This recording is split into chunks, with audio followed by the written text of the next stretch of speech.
So welcome, Dalene. Welcome. I am so thrilled to talk to somebody on the other side of the world. I know, how exciting. Isn't that great about Zoom? So you're in Canada and I believe I, on the East Coast. East Coast. Yeah, Yeah, yeah. fantastic. Yes. Only a quick hop across the pond to Europe. Yeah, but not to us. Oh, it's a Yeah. long haul. Yes. I've been, And I've done it. I've been to so Sydney just once, but love it. Love when it. when did you come to Sydney? 5 or 6 years ago. Yeah, Yeah. fantastic. That was about, Predominantly in the Sydney area. yeah, that was about the same time I went to visited a friend in Ottawa. About the same time. I think we must have been crossing the Pacific at the same time. So how long was your flight? Well, I don't know because I went to Detroit. I was doing some stuff there first, and then went up to Ottawa, and then went down to Atlanta, and then went down to Tampa, so in Florida. So I don't. I think it's about to get to Detroit because you can't fly direct. We've got to go either through New York or through Houston or Dallas or somewhere like that. Yeah. It was about oh no 20 something out 22 hours. I don't know, something Yeah. like that, but. Yeah. Yeah. Yeah. A long time. It's you know what, I love travel, but it's just if only you could get on a plane and go from one place to the next, get off but it's not, it's all the layovers and we just got back from Cambodia and we left at 7 a.m. on Monday morning and got home at about the same time Tuesday morning, and there's only 3 hours difference. So it's exhausting, but God, it's fun, isn't it? Oh, exactly. And so, what a culture shock going to someplace like Cambodia. But obviously, if it's a 3 hour flight, is that a typical vacation destination for Oh, it's somebody no, a where you 3 hour live? difference in the time 3 hours. zone. So Yep. no, it's a how many hours is it? I think it's about 13 or 14 all up. But of course you Oh, got to have a stopover in Singapore or Ho Chi Minh or something like that. But um yeah, it's definitely a different place. And this is our third time we've been, and absolutely in love with the place. The first time I was a bit hesitant, I was like, oh God, Cambodia, and all I could think because of my age is Pol Pot, Khmer Rouge, oh my God, is it, politically stable? And um, I have to tell you, it's my favorite place in the world now. It's and is the absolute. food amazing? The food's amazing. The people are amazing. The warmth, the culture is amazing. It's just I actually feel like I prefer that culture. I prefer to be in that Wow. in that situation than to be Yeah. here. It's a We've been very fortunate, been to Beijing, Hong Kong a few times, Singapore, boy, that's a clean city. yeah, Indonesia, went to Bali. yeah. Um, yeah, but I've never been there and certainly would love to see something. I've seen a river cruise down the, Mekong. yes, Yep. yeah, Yeah. Yeah. yeah, I want to do that one day. Yeah.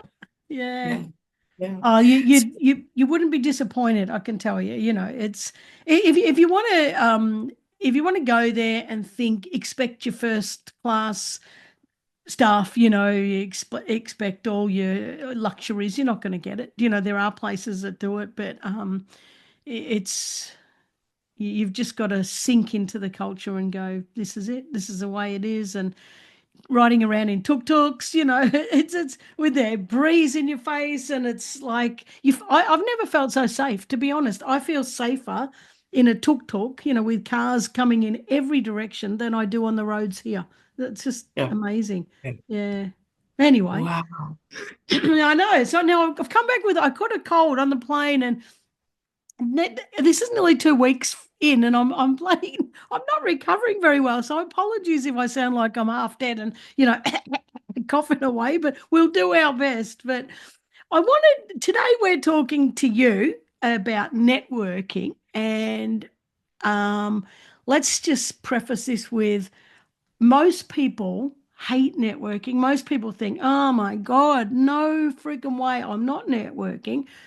but I want to cover that. But let me just read out who you are so that people get a bit of an idea of this. So Dalene Allen is a dynamic business leader, master communicator, and trusted mentor with a proven record of building high-performing teams, scaling multi-million-dollar sales organizations, and fostering client and partner relationships that stand the test of time, which is the critical thing, by the way.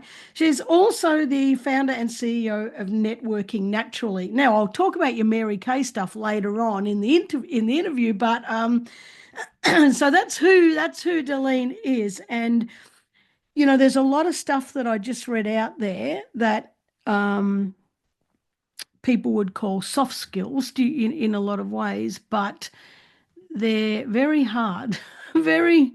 It's hard to be a master communicator, and it's hard to build a multi-million dollar organizations, but it's also hard to build networks and relationships that stand the test of time. So tell If, it if, like, if I don't know, what does networking naturally mean? What's a naturally, and how did you get into this, and why do you do it, and why do you put yourself through what most people would say is, oh my God, what punishment?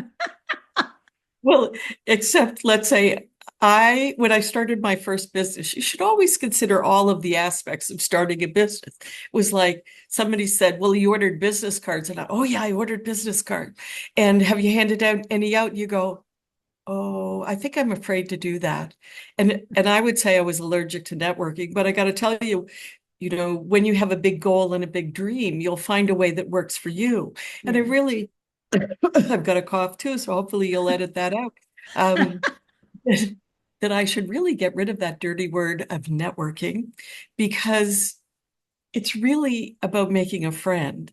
And when you think about it, I'm not sure what your education system is like in your country, but they don't teach us things like income tax or budgeting or Yeah. really how to make a friend. They talk about don't bully. It's like, why don't we spend more time on making a friend? Get Yeah. rid of the B word of bullying and maybe, God knows if it'd ever go away, but let's approach it from a slightly different point of view. Yeah. So I did build my very first business. My best year in sales was 6 million, averaged about 5 million, and without talking to strangers. Wow. So So there's going to be a lot of people listening going, how the hell did you do that? number one, I'm a really good listener. Yeah. And number two, I had some coaching early on in my first business from a person that used to sell Bibles in the Bible Belt. Karen, you would Wow. have loved him. His name was David Cooper. He lived in Nashville. No, he lived in, where's Elvis from? Um, Memphis? Memphis. Yeah. Yeah. Memphis. I think. He ate fried peanut butter and banana sandwiches in Elvis's kitchen. He was a friend of Linda Thompson's going through university at the time. That was, I think, Elvis's current girlfriend. And he just was, when he was like a Sam Horn, Mm. okay, with a real Southern drawl. But he taught the art of asking questions. Yeah. That he said, if you say more than one sentence, people in their head are going to start making their grocery list or they're going to think of something else. And so I drank his Kool-Aid, listened to his tapes, and my husband would say, I can get him to do anything I want and have him think it's his idea.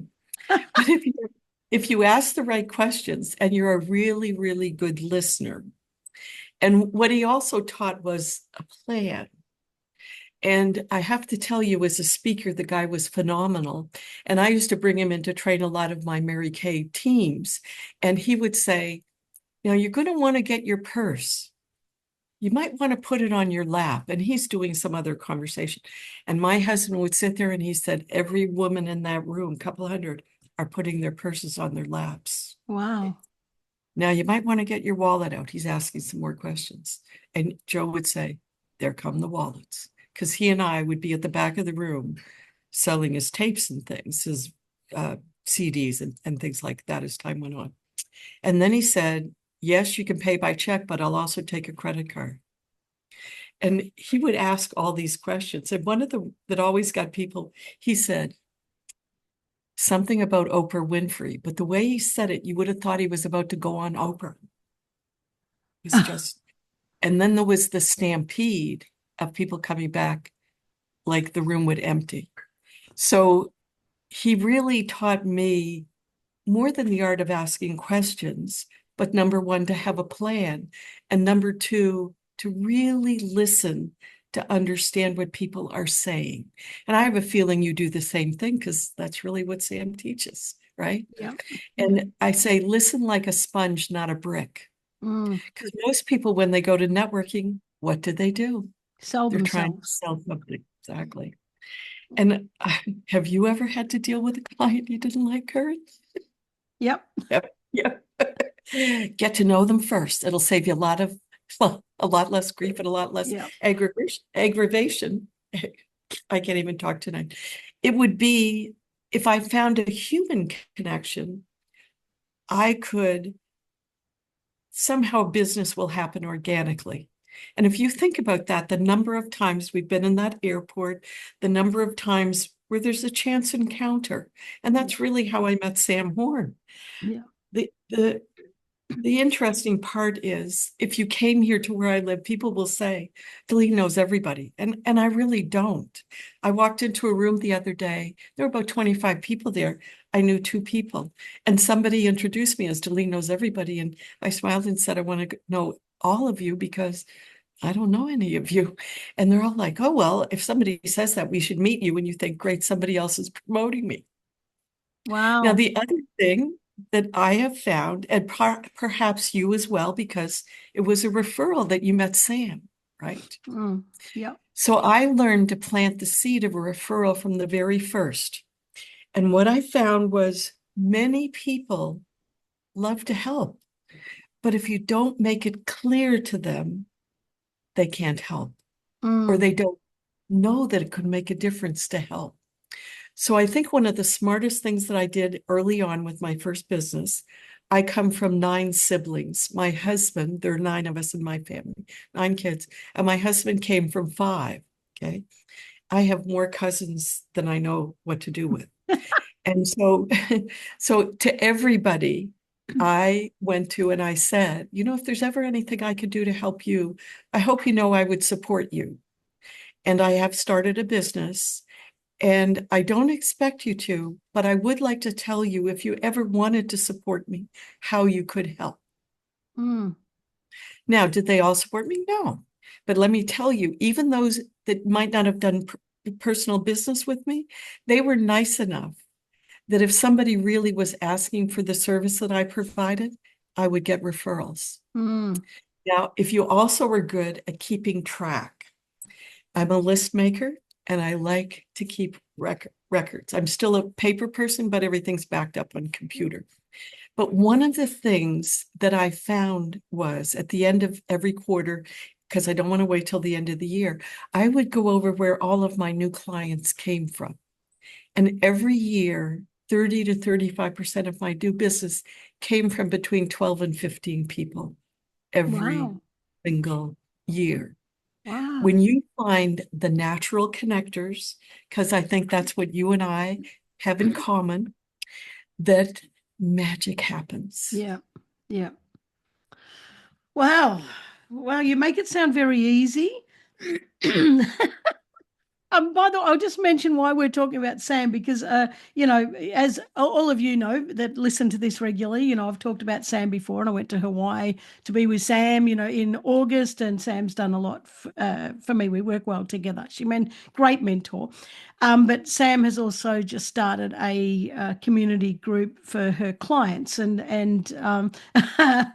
Dalene and I only met probably a month ago, actually, or a couple of months ago, might have been, in that call. So that's why we're talking about Sam. But I'm still going to plug Sam because if you are looking for a coach or a mentor or just someone for a one-off, by God, she reads between the lines and she is someone who listens. So that's why we're talking about Sam. We both absolutely adore her. So, Dalene, all right, now tell us about Mary Kay because you've mentioned that, and it's in my Yeah. list. I've got to ask you this stuff, and Yeah. don't play it down because holy shit. Well, do you know when she started her company back in 1963 in Dallas, Texas, the first subsidiary was Australia. I do. She I, was invited to take yeah. over another direct sales company that was in bad shape and created Mary Kay Cosmetics in Australia. So that was the very first franchise or Yeah. subsidiary, if you will. Canada was second. Now, the interesting part, I had never seen the spelling of my first name ever. And maybe in my whole lifetime, maybe only 4 or 5 times. Mary Kay Ash. Oh, incredible woman, way ahead of her time. Her very best friend and one of the 12 people that started Mary Kay Cosmetics with her. Her dad's name was Earl and her mother's name was Dale, and her name was spelled the same way as mine. But Wow. because of coming from Dallas, Texas, they referred to her as Dalene, Yeah. right? Yeah. And her husband's name, which is really funny, is Joe.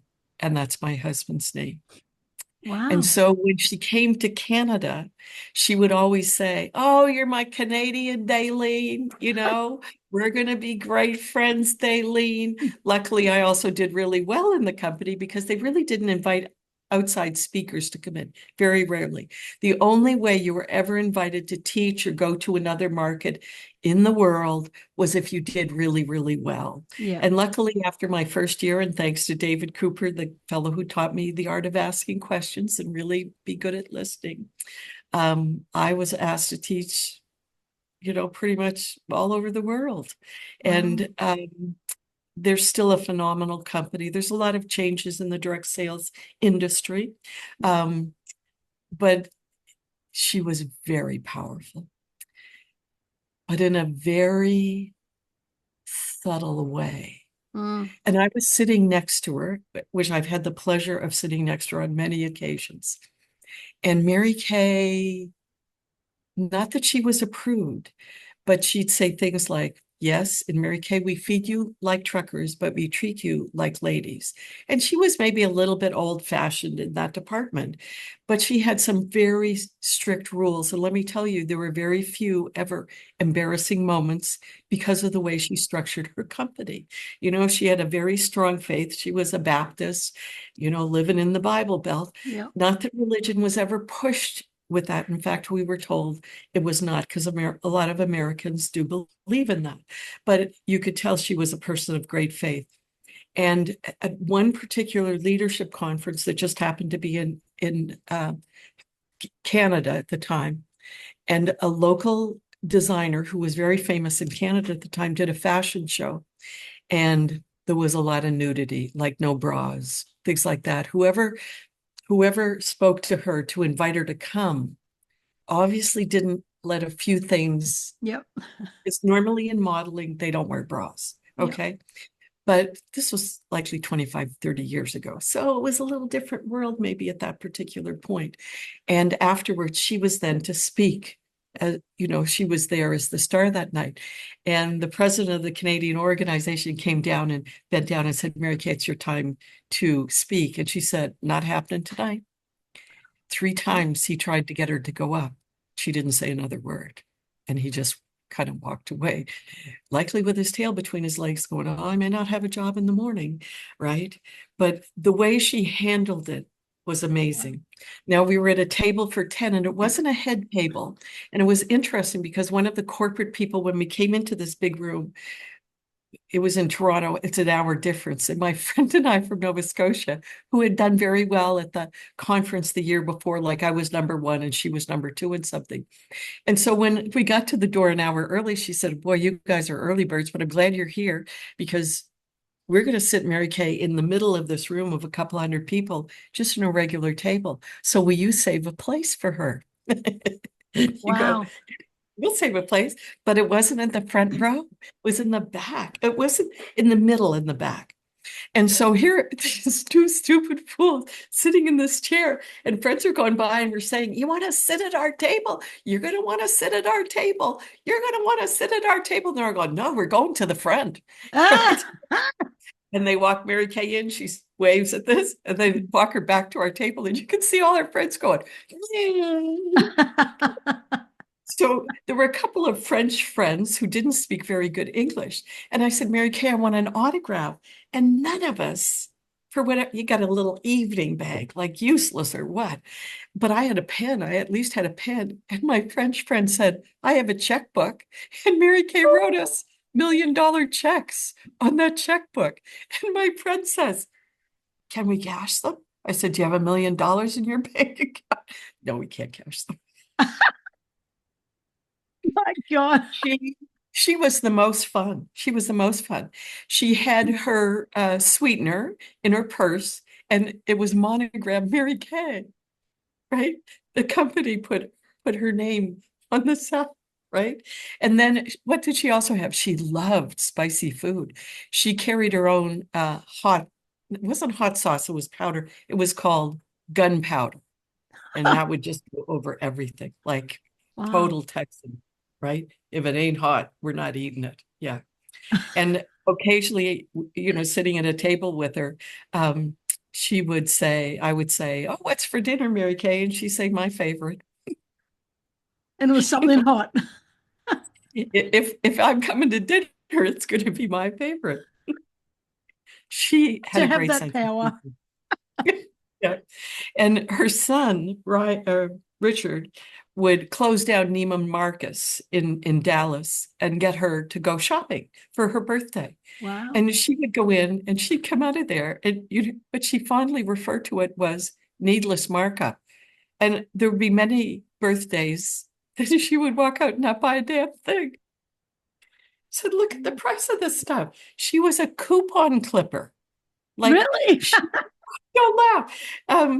What was it? I was sitting next to her another time. It was in Dallas. Dalene, are you going to be here for a few days? In her evening bag, she said, there's a great restaurant and there's some coupons. She would give you coupons. She, yeah, she could stretch $1 like there was no tomorrow. On Wow. something she would just, there was never a expense spared. Our trips, every year we earned a trip. They were phenomenal. Our seminars, our conferences also just first class. Yeah. Wow. Is she Yeah. And still I made, alive? no, she passed away. And here's the interesting part. She passed away on the American Thanksgiving weekend. Her Oh. family had all come for Thanksgiving dinner. And Mary Kay was such an organized person. They all left with their wrapped Christmas gifts. Mary Kay was Mm. not mailing them. You come to my house for dinner, you get your Christmas presents. You don't show up, you don't Mm. get them. She really was funny and just passed away. She'd had a stroke a few years before and really just wasn't out in public. Yeah, Mm. just yeah, it was sad. It was really Mm. sad. Her grandson, Ryan Rogers, now runs the company, and her son Richard really wasn't so much the heart of Mary Kay, but Ryan Rogers really is like his grandma, a really Mm. wonderful young man. Well, he's not young anymore. He's got to be 50 now. Yeah. I think when Wow. she passed away, there were 47 trust funds for the Wow. company. She had taken it public early when it was about 5 years old Yeah. and then bought it back because somebody at you know, the people that had the shares no longer wanted pink Cadillacs. Mary Kay said, they're not telling me how to run my company. So, yeah. Oh, oh Yeah. no. Good Yeah. on. Well, actually, Yeah. the pink Cadillacs. Now where are we? You earned. No, I'm gonna play a game. Righto, listeners. You see all these things, and if you might have seen it on Schitt's Creek, if I sell these products, I might earn a car or whatever, a Cadillac. And the pink Cadillacs used to be a big thing. And to win a pink Cadillac, that's pretty something special. So Dalene did win a pink Cadillac, but it wasn't just one. And can you have a crack? Go on, I'll give you 3 seconds to have a crack at how many you think she won. Let's go. If you said five, you're wrong. And if you said eight, you're wrong. And if you doubled that at 16, you are correct. Can you believe that? 16 bloody Cadillacs. What the hell? Just 1 second, but not all at the same time, No, right? but So here's how spoiled I was. A new car would show up. It had the maintenance was all paid for. The insurance was all paid for. oh, Every 2 years, I would take in a dirty one and pick up a clean one. If I ever had to take my car in for service, immediately they would empty my pink car out and put it into a loaner car, which was usually at least a Cadillac. So I was never inconvenienced, right? Wow. And so I hold several records with Mary Kay. One of them that I'm not proud of is I had many car accidents, not anything deadly, but it wasn't uncommon that I had a dented big Cadillac, and my insurance rates never went up because they paid Because it. because they Jeez, I'm gonna choke in a minute. So so oh my God, you would have been the most expensive pink Cadillac owner in the country. Oh my God. 16 though, that is phenomenal. Oh, That but the trips that we took, the trips that we earned. My second year in Mary Kay, we earned our very first trip. So it was to Hawaii, to Oahu. And at that time, Magnum PI yeah, was being filmed right by our hotel. yeah. Oh my God. Imelda Marcos had been banned from the Philippines. She was staying at our hotel. Yeah. Oh, it was, yeah. I But the remember all that. places, I yeah, remember her the being banned. places, yeah. Oh, well, Australia. Oh my God, that was such an amazing trip.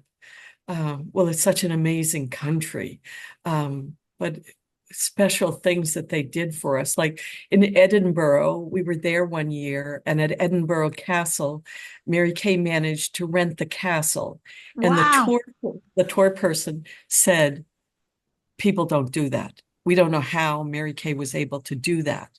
And then the Royal Museum, Edinburgh, Scotland, of Scotland, which is on the mile. What do they call that mile? I don't know. From one castle to whatever. But anyway, and so that's royalty. It's not like a place where they have a wedding reception. And then we had the Sterling Pipe and Drum Band drum the $1 million directors, and that was a level of achievement. In Bali, we had dinner with the Crown Prince, although I think there's a Crown Prince in every little town in Bali. But it was still pretty impressive. But we also ate dinner on in Bangkok. Um, the King of Siam, his son, at their palatial estate on the Wow. river. Yeah. Wow. Oh yeah. So did Just you? No, wait. I want to ask a question about all that, but first I want to go back to Imelda. Actually has a There's actually a.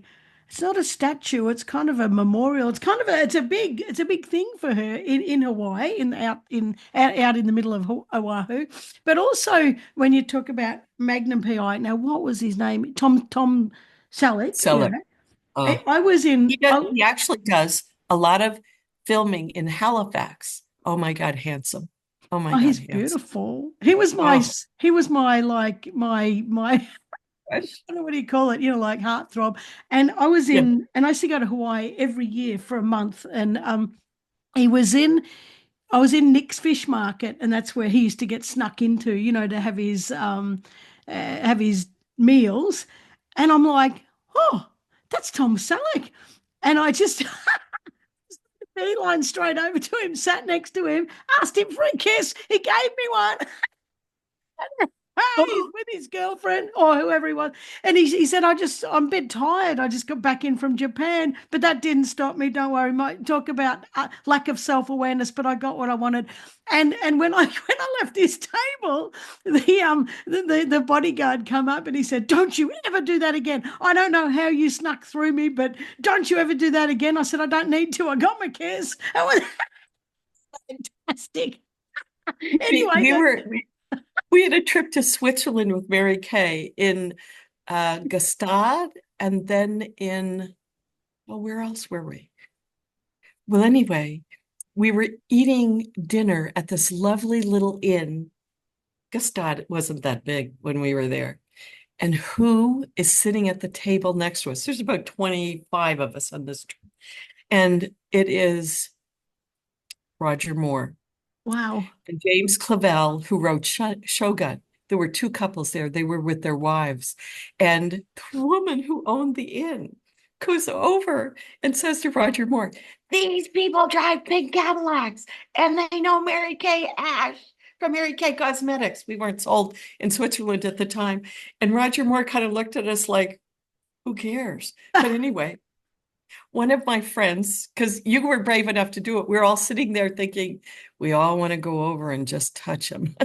So one of my friends went over, leaned down on her knees and ran her hand across his back. And you could just tell we were all taking pictures of her. And she was like, oh, just, I, I know that feeling.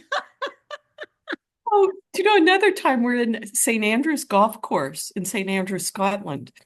And you have to qualify to play there. And let me tell you, these Mary Kay guys, husbands usually, they have been to the best golf courses in the world, but only Yeah, the good ones really got to play yeah. at St. Andrews. And so this one guy's taking a big swing and he hears this booming voice say, I can't do his voice, Sean Connery is there saying, great swing. And when they all came back to the clubhouse, because we were having a meal there, excuse me, you would have thought these four guys, men, were teenage girls. They're just like, it was like, and we're all thinking, is he still out there? Because we wanted to run, but he obviously wasn't playing or dining where we were. But anyway, yeah, amazing. I love it. So, you're talking about St Andrews Golf Course, you're talking about the Royal Palace, you're talking about like all these sort of stuff that the common person won't ever access. Like this is pretty sort of high profile stuff. And for the average person, like I said, they'll never access. This is sort of a dreamscape. It's like it's unimaginable, unattainable, that type of thing. When you were living in that sort of period, in amongst all that, did you need to pinch us? Like, Oh, were you at a point where you were still feeling like I'll call it a commoner, but that's not really what I mean. But an average person oh, pinching yourself, going, "How the hell am I here?" oh, Or yeah. did you easily just sink into this lifestyle, Oh, saying, "Well, yeah. this is who I am, and this is where I'm meant to be"? Yeah. Well, here's the difference. When you work for an American company, even though we're from Canada, they do have a bigger dream, you know, Mm, like everybody's got a big dream. yeah, So hanging around them and, again, because it's only the top people. So you are surrounding yourself with people that are lifting you up. yeah, yeah, Having that really close relationship with Mary Kay for so many years, I like, thank God my mother and father named me who I named me, because if I'd been Sue, Mary, or anybody else, it wouldn't have been. And the yeah, fact that she used to say, because if you're number one, and I was number one, a lot of times your husband would come on stage and she would give him prizes and she would have conversations. And, you know, she really knew who we were because Canada was a much smaller market. yeah. But I think if you don't taste it, then how can I put this?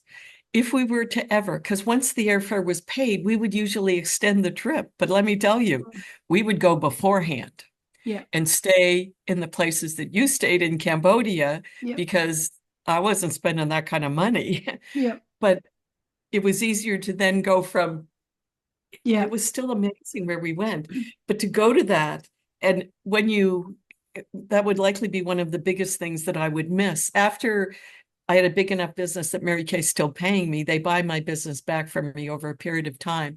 And the first 5 years after I retired, I get to pick 3 trips to go on. And so, yeah, definitely my snack bracket of travel is not quite the same, but it's those memories mm, and the friendships. And many people that are in the direct sales industry will tell you that it is like a family. And like a family doesn't mean everybody gets along, but mm, it really is a lifestyle that broadens your horizons, because the mm, kind of things that we have seen are like the Lippis and Stallions. We had a private showing of them mm. practicing. Wow. Now, there were about 200 people on that trip. Or when 9/11 happened, we were in Dublin, Ireland, Karen. Mm, And that was, I can't describe how much I wanted to go home. Mm, And just the fact that if you were ever going to be stranded, you you need to be stranded with Mary Kay. We mm, were to fly home a day later. Like we were in the Wicklow Mountains where there's some famous woolen mills, having a tour of that. And it was just a little tiny town. There were maybe 5 stores on either side of this little street. And one of them was a pub. And we came in there and it was afternoon and a plane was hitting one of the towers. The TV was on. And mm. we said, is this a movie? And she said, no, that's the second plane to hit the tower. And just the very thought of it was like, oh my God. Now, at this point, you could earn a regular trip. We were on what was called the extended trip when you did better than the rest. So there were still about 200 of us, only about 8 Canadians, and the rest were Americans. And oh my God, Mm. like those planes, we lost 34 Mary Kay consultants when the World Wow. Trade Center crashed. Yeah. Wow. And Mary Kay, you know that she did something for every one of those people's families. Mm, So they chartered a plane to take us back to London on the day we were supposed to go back because there still weren't a lot of flights going to North America. And they put us up at the Hyde Park Hilton Hotel. They gave us a couple €100 and said, come back when you're when you've gone through that. And at that point, we hadn't really spent any amount of time in London. So we thought, okay, well, we're going to go out and see London and just see. Well, because most of them were Americans, the Mary Kay travel people that travel with us, they have their own travel agency. We're working on getting the most people back. They said, you are on a list, but we're paying everything. If we can't get you back for a week, I'm sorry. So the first day or day and a half, we went out and no, actually, for the first day, my husband wasn't feeling well, and I dialed the number of Air Canada, and the criteria was to get a flight to Canada. I'm a Canadian citizen, I have a Canadian passport, and I have a ticket. And so I dialed that 1-800 number for 8 or 9 hours straight before somebody oh, answered. wow. And they said, I'll get your husband to Ottawa, I'll get you to Montreal, and then we'll get you to Canada. Don't call back by. And so we thought, okay, well, let's go out, we'll see. And the only thing we didn't get to see was the torture chamber at the Mm, Tower of London, which my yeah. husband was really excited to go see. But we Mm, got to see the rest of London. And the next morning, when we were going to go back and do some more touring, I said, Joe, just let me try this number. I just want to go home. That's all I wanted was to go home. I dialed the number, a guy answered the phone and said, we have a direct flight to Halifax. How soon can you be out here? And what the company had said was, if you're going to do your own thing, money gets cut off. So we gave our hotel room keys to our friends and said, as soon as we have boarding passes, you can turn these into the company. And sure enough, we got that. The part that broke my heart was going into that airport and see how many people were crying without any way to get home. mm. And the fact that the flight that we were on to Halifax had about 20 empty seats. And you just kind of go, thank God I work for a company like this that really does take care of you. Wow. Oh my Yeah. God. What do you on a brighter note, because that's just yeah, everyone remembers that. Just everyone remembers where they were. The Yeah. did you what did as far as networking tips or anything, what's the number one thing that you think Mary Kay offered you in just tips or tricks, do you know, that you carry through now that is always at the forefront of your mind that towards your success, that contributes towards your success? Mary Kay herself would say, pretend everybody's wearing a sign that says, make me feel important. So Wow. good eye contact, a smile. You Yeah. have to remember, I couldn't talk to strangers.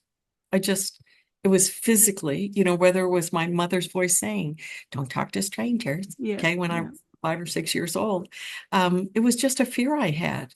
And so it took me months. I would look at people and I would smile, right? I couldn't say anything. Sometimes it would say, are you going to say something? And you go, no, no, don't. Hi, have a great day. Mm. Bye. I'm out of there. Like it was just, I mean, it was ridiculous, but it was something. But if I didn't have a big goal and a big dream, I'd likely still have been where I was. And I Mm, think that's the difference between where you are and where you want to be mm. is the false evidence that appears real. Yeah, And everything you want is on the other side of that. yeah. But that's also where the game I played with myself. So if I was in front of you, I needed to do some business with you somehow, trying to be of value first.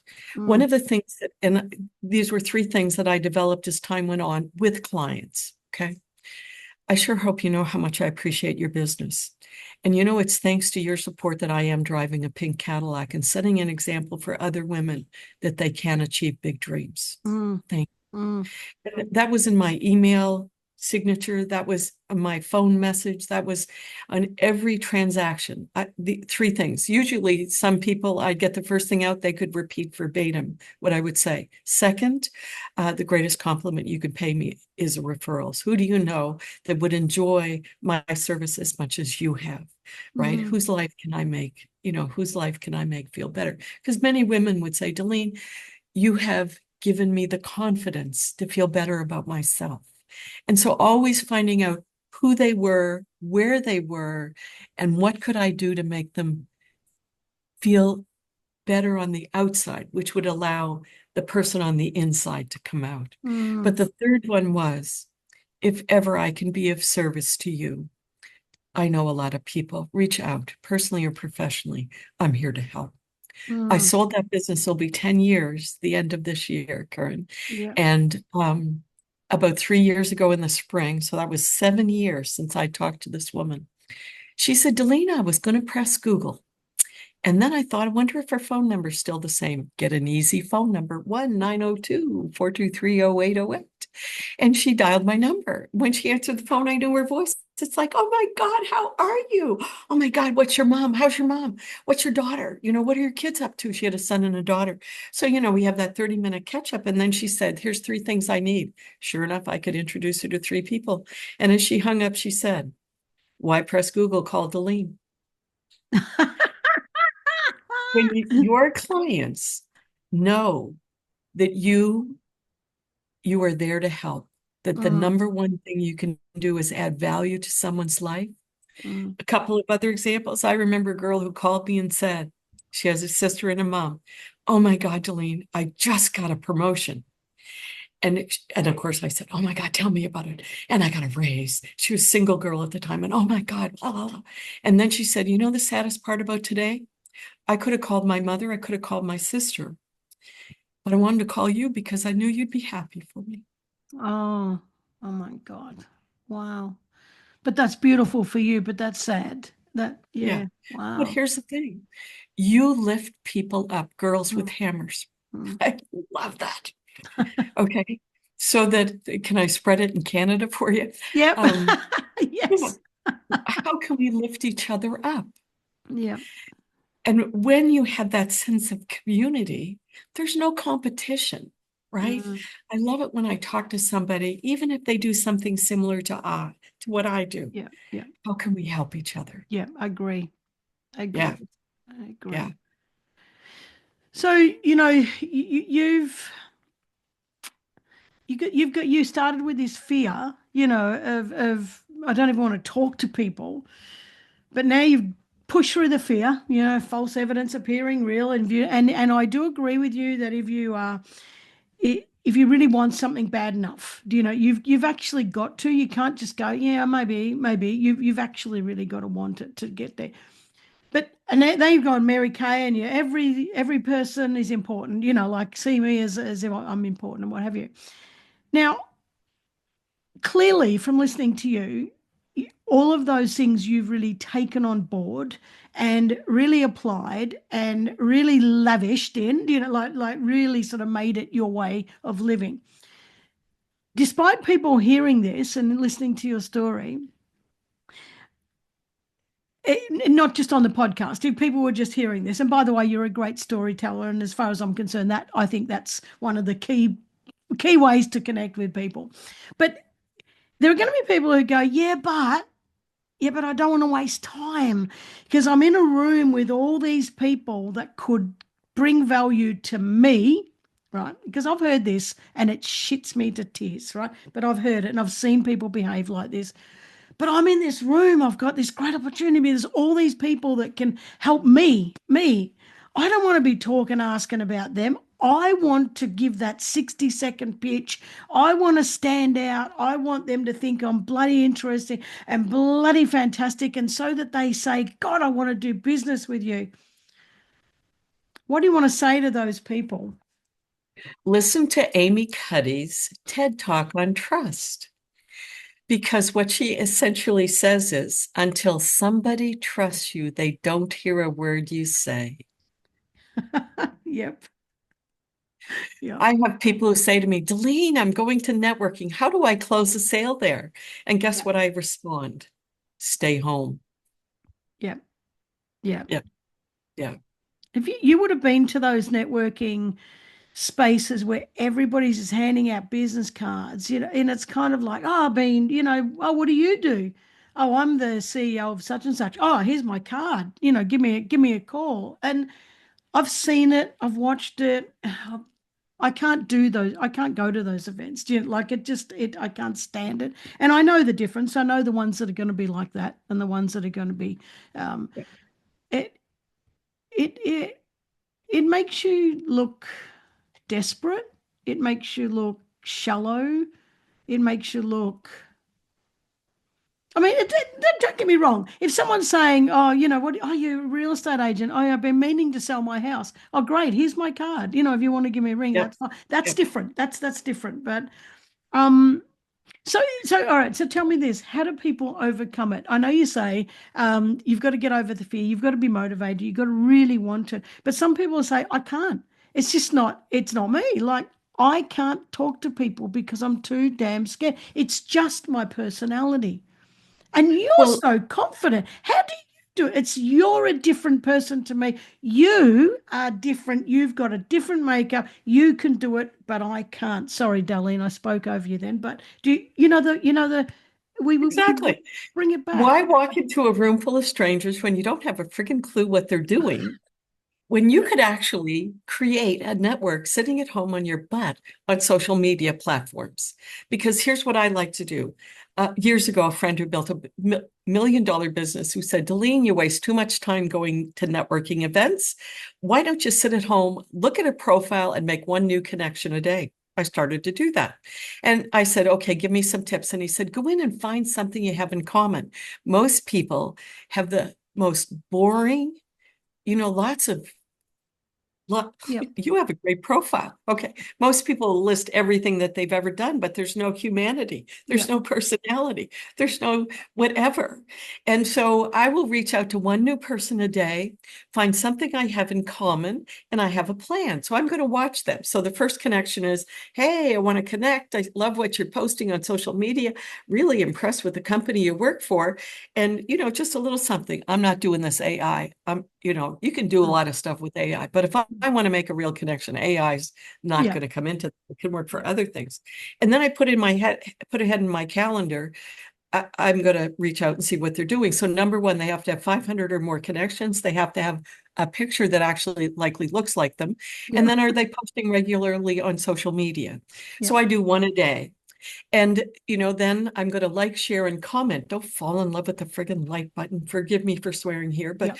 liking is like winking in the dark. Yep. You know what you're doing. But if you Mm. like, share, comment in the form of a question, hey, check this out. What do you think of this? Yep. You've just given that person the single biggest compliment they've likely had. Yep. And many people after I do that or reach out again and say, I love what you're doing. Maybe it's time to connect. Hey, I'm going to 3 networking events in the next 10 days. Do you want to meet there? Mm. Mm. Okay. I usually, any networking event that I'm going to, Karen, I will invite anywhere from 5 to 10 people to meet me there because Yep. I'm not having 5 to 10 coffees with people. Yep. Okay. They want to pick your brain. Okay. And so then, they don't all show up. That's okay. Sometimes it takes a third invitation. Hey, can I put you on my newsletter list? And you'll know the events I'm going to because when you come, I will introduce you. So if those 5 people show up, if I only introduce them to each other, we're connected. right? Yeah. I'm, Yeah. I'm the good person because suddenly when they walk through the door, they're coming in to meet somebody. They're not coming alone. The other thing I would tell you, okay, if you're going to go to a networking event, get there early. My father, naval officer that he was in the Canadian Navy, had 9 kids. We were always the first friggin' people at church, and we had to sit in the front row, right? Like he could get us, and to this day, I'm always early, but you'll get to talk to the organizers. And if they're Yep. organizing networking, they're your connections. Yeah. Second, go stand in the bar lineup because that's where people are, they're going for a drink, they're going to Yep. talk. Okay. Third, go hang out with the food. They either Mm. like to drink or they like to eat. Yep. And those are 3 places that even the most introverted person, somebody will likely talk to you. Don't Mm. stand in the corner, which is what I used to do because they're thinking she doesn't want to talk to somebody. She's standing in a corner. Okay. Yeah. Yeah. So when I go to a networking event and I'm there early, like 3 events I went to last week. The first one, 5 people came. I'm like, hi, hi, hi, hi. And the place was rocking. Hey, Dalene, whatever I said. So I introduce them, and then I go, you need to go talk to this person. You need to talk to this person. And I'm waving to somebody, come on over and meet these people. Because usually when I do walk into an event, anybody who knows me says, okay, Dalene's the ambassador. Who are you going to introduce us to? So I'll come. So after that, we left, and 2 of those people came to another event that I went to, and I don't drink. So I said, look, have your glass of wine, but if you want to come to this next one, I think there's some people here that you two need to meet. So we go to the next one, they get a glass of wine, and I say, okay, I have one more to go to. So the third one that I went to, I now have 3 people in my car. But it was like we were friends by the time the night was Yeah. over. Yeah. We did it effectively, strategically, Yeah. and with a whole lot of fun. Yeah. And with a whole lot of heart too, because you're not just you're not just sitting with a car full of strangers going, good, I'm going to get something out of them. It's kind of like, what can I give back? These are really nice people. I'm enjoying it. Yeah, I make a big thing about spending time with people I enjoy too. I think that's really important. Well, and when you meet somebody, if somebody says, "Oh, tell me all about you," I said, "No, I want to hear about you. So Yeah. tell me who you are, what you do, or how I could help. Is there an introduction I could make for you?" And let me tell you, I'm serious.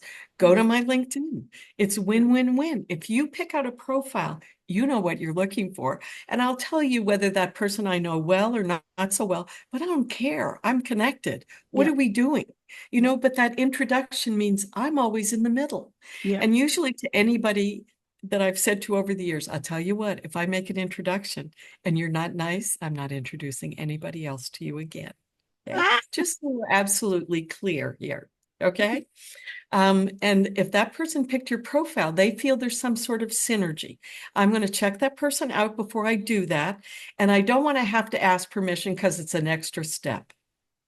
And yeah. so it was interesting. A PhD student who was one of the people who actually came to all 3 events. I didn't invite everybody. I got to know the group to see whether or not they would align with those next. I don't want to waste people's Yeah. time.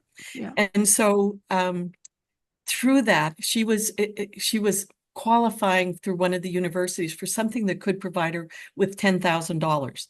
And she was on a deadline to get 100 interviews, but she needed people of a certain level. Yeah. Yeah. Okay. Yeah. And we likely got her between those 3 networking events and some other introductions, almost 20 people. One person introduced her to 4 people. I said, Wow. and I'm introducing, I said, look, this girl needs some help. She's not from Canada. She's from Panama. And I know it's just a conversation, but it will make the world of difference. She came in as number 3 out of this group. Wow. So yeah, that Wow. was, yeah. And it's the way you ask too, isn't it? It's Yeah. only a minute, please. It'll make the yeah. I love it. I love it. Um, how I do have a question about exclusivity. How do you? When like you're saying, I know this person, I know this person, everything else. I've been to networking events where people exclude others. People get into cliques, Oh, and they protect each other, and they only give business to each other, and they exclude people. And they might be winning in initially, they might be getting all the work from each other, but uh, the way I see it is eventually people start saying, I'm not doing frigging work with them. Like they're rude, Oh yeah. how do you, The the takers. yeah, Yeah. yeah. So And the gatekeepers, but they're like yes. gatekeepers too. Well, Mm, but it's interesting because the gatekeepers are not usually the people you can get through to. And that's mm, where, when you are researching a company, reach out to 4 or 5 people. And I help a lot of university students try to kind of build their networks. And what I say to them is, don't reach out to HR, reach out to the business development person because they'll likely talk to you. But there's another way of looking at that, Karen, as well, in that when they get into a clique, sometimes it's also the comfort zone. yeah, You walk into the room, and the first person you see is the person you know, and you yeah, go there. yeah. Okay. So I try to give people the benefit of the doubt. When Mm, I walk into the room, the first thing I notice is who's standing by themselves, mm, right? And quite often I'll hang by the door, and let's say, again, because I'm usually there early, the comfort zone people will come up and start talking to me, and I'll say, as soon as I can, go talk to that person. You haven't met them yet. I need to help the new people that are coming in the door. I'm mm, not your comfort zone tonight. Okay. mm, Because, again, some people will come up to me and say, who are you going to introduce me to tonight? And I said, well, since this is the 14th time I've done it, I think it's time for you to, to branch out on your own. Go talk to that person. And again, when I'm at an event, as I meet new people, people will say, you're like the hostess at a dinner party. Well, if you're mm, going to invite somebody to a dinner party, aren't you going to introduce them? And it was mm, interesting because at this event that happened maybe back in November, there were 4 or 5 people, one couple. They're just the most amazing people. And he runs sports teams, but he does it, it's like a franchise, but they're doing it with their heart and trying to mm, make it affordable for kids. mm, And so between a university dean of management and 2 other people, they all walked away with the most amazing connections. And yeah. so for me, the thank yous that came from that, it wasn't so much that I cared about the thank yous. It was like, these people needed to meet. Mm, And mm, so for those people who say, I just want to get my card out there, it's like, yeah, and they'll get thrown in the garbage. yeah. You might as well waste your time. Yeah. And that, again, the person who takes the most time is the hardest to get paid for because you didn't get to know them first. Mm, Find out if you even like them. Do you yeah. know how much less stress your business would be? Mm, That's why it's like, a young man who's followed me around to a couple of networking events, but he's a taker. And he mm, said to me, okay, Dalene, I'm going to sign up for your one-on-one coaching. And I said, don't bother because I don't think we can work together. And he said, what do you mean? I said, you have a way about you and it's not my way. And until you see what I do and how I do it, which by now you really should have, I really don't think we're a fit. So the last networking event, he came up to me and he said, couldn't we talk about this? And I said, you know what? We've already talked enough. And, here's a person I could suggest. But it was like, and, again, I worked in the direct sales industry and it has a bad name, but it has a bad name because that's many of the people mm, that are in that industry that it's like, I want to recruit you. Yeah, I do. But I want to make sure you're a person that really is interested yeah. in growing a business. If Yeah. it's really a passion project or a numbers game, because I'm not, yeah, Yeah. Yeah. you got to care. You do. You do. You have to. I know. I know. I know. But I don't know what you think, but and I don't really believe this, but my brain's trying to tell me to believe this, but it humanity just seems to be disappearing off the planet. And I don't know that that's true. I think that the whole world's living in this fearful state, and everyone's just trying to self-protect. So I actually know, in actual fact, that my knowledge and my expertise tells me that what I'm saying is not the truth. That people are living in a fearful state and people are scared and that kind of stuff. But but the other part, I think it's my heart that is being driven insane. It's like, why can't we fucking care about each other for God's sake, Exactly. please? Well, but Why? here's the thing.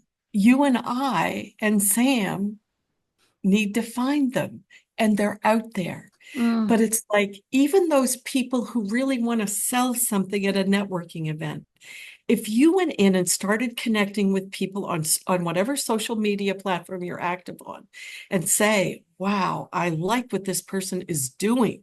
Okay. I'm going to connect with them and start a conversation and invite them to come to something mm, so that we can find those people that have the heart and yeah, help them yeah, realize we're in this together. yeah, We are in this together. yeah. Now more than ever, CBC, Canadian Broadcasting Corporation, has said adults don't even know how to make a friend. I I don't know. know in schools there. Here they talk about don't be a bully. Well, let's talk about let's be a friend. Mm, It's all in mm, how you approach something. yeah, And that's where, I'm happily married, but boy, I tell you, if I was ever single again and on one of those dating sites, I'd go to that business profile because that's where you can find out what that person is and save yourself a whole lot of heartache and grief. yes, Okay. That it's just so much easier to make connections today. yeah, And then when you meet in person, the other day, I have a friend who owns a flower shop. So I was in because we were going to go for a cup of coffee. And a girl that I've been following on social media, and we're interacting now, but we've never met in person. And we're both leaning over the counter at the store. And we happen to look at each other and go, oh my God, it's you. And we're like, we knew each other well enough. It was an instant hug. Now, normally, it wouldn't be that. But because we've had a conversation, the level of when it gets to in person goes through the roof, yeah. I right? agree. She ended up joining my friend, the owner of the business, because I knew that the two of them needed to connect and do business. And my friend knows me well enough and knows that our time together is precious. And I would not have done that Yeah, unless it was a benefit to her. yeah, So, again, if you're not keeping your connections warm, they cool very quickly. yeah. They do. Yeah. I'm a hugger too, so I like the in-person stuff. That's my favorite thing. I Yeah. think, hugs are where the souls meet. I really do Oh, believe that. And I much prefer the in-person stuff. But I can't just have a coffee with you, Darlene. I wish we could, but just it's 1 second. But you know what you do? I'm yeah. sending you a big hug. For Yeah.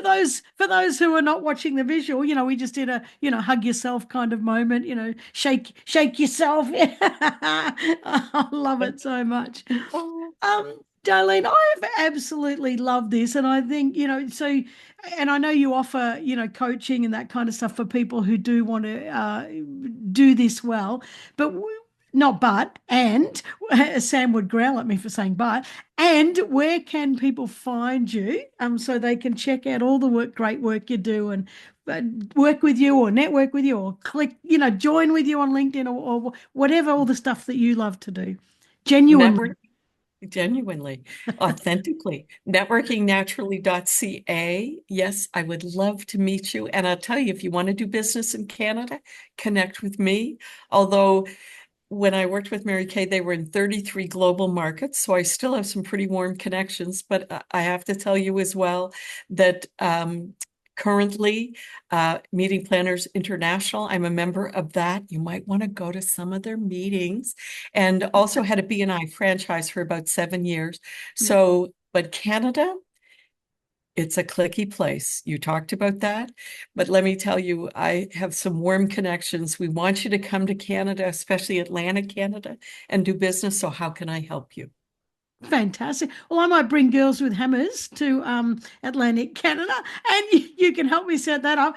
But I also want to meet someone from Schitt's Creek, so It's, and I'll help you meet Crocodile Dundee. it's make believe, isn't it?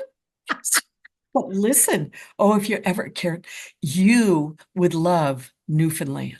Oh my God, you Yeah. would love Newfoundland. But you want to bring your retreat to Cape Breton. or down the south shore of Nova Scotia to Lunenburg, the UNESCO World Heritage Site. Yeah. Yeah. But I'll tell you, the Dalai Lama of the Buddhist world happened to have a stopover in Halifax, Nova Scotia. We have a very large Buddhist population Yeah. because we have some very special places in Atlantic Canada. Wow. But Cape Breton, they'll tell you it's one of the top 10 islands in the world to visit. Wow. And yes, boy, could I show you folks around. Well, we And might have to do that. hospitality here, although we're cliquey. Now, I have to tell you, if you've never heard of Cape Breton, you want to do a little research. In Cape Breton, there's a lot of Irish, Scottish, and they would have two names like John Allen, John Donald, Yeah. and John Archie. Don't laugh, I have a friend and her three brothers. That's their names. John, they all have the first name of John. John Allen, John Donald, and John Archie. So my husband's name, because we lived in Cape Breton for a while, is Joe Allen. And people would call him Joe Allen. And occasionally someone would say, "What's your last name?" And he would say, "Joe Allen. Last name is Allen." Joe Allen Allen, that's a dumb name. But they thought his first name was Joe Allen, right? And then other people, there was a place in Cape Breton, he's a very avid fly fisherman. If you know any fly fishermen, Cape Breton's a beautiful rivers to fly Yeah. fish on. And there was a lady there where we used to rent a cabin, and she was Mrs. Hector Mickey P. McKinnon. They had to go back 4 generations to figure out which McKinnon family she was in. Now, when I lived there, my maiden name is Kernier, anglicized French name from Quebec. And so when I'd go apply for jobs, they'd say, "What's your father's name?" And I'd think, what the hell difference does it make? And so I would say Gordy Kernier, and they would say, "Job's taken." So after a while, I just say Gordy McKinnon. And they say, "Oh, okay, job, you can have the job." Yeah, very Wow. clicky. So yeah, Wow. you want to open up business here, you got to have some warm connections. Yeah. Wow. That is clicky, isn't it? Thought we were bad Yeah. here. Well, oh, yeah, but I mean that's the fun part about accents. I go to Dallas for years and they go, "Oh, we love your accent, Dalene." Yeah, I get Karen, in America, Karen. I love that name. I Love the love it. name. Okay. Darling, thank you so much for joining me. I've absolutely loved this conversation. You're so much fun. I do. If we lived near each other, I tell you what, we would have an absolute bloody ball. We really would, but we'd be screaming. I'd be screaming with laughter too much. You wouldn't know what I was saying. But, but thank you so much because you've said so many great tips and points. And, if someone listens to this and then doesn't try one of those things, they're bloody mad, absolutely mad. So thank you with all my heart. You've put a lovely spin on this. Thank you. Well, and to all the listeners here, you've got to listen to her being my guest on my Network Equals Net Worth podcast. And it's not about money, it's about the richness in our relationships. Absolutely. Network equals net worth. And we are about to record that in about 10 minutes. So keep your ears out and I'll post it when it comes up. Anyway, for now, thank you so much. Thanks, Dalene. I'll send the Zoom link. Thank you. See you.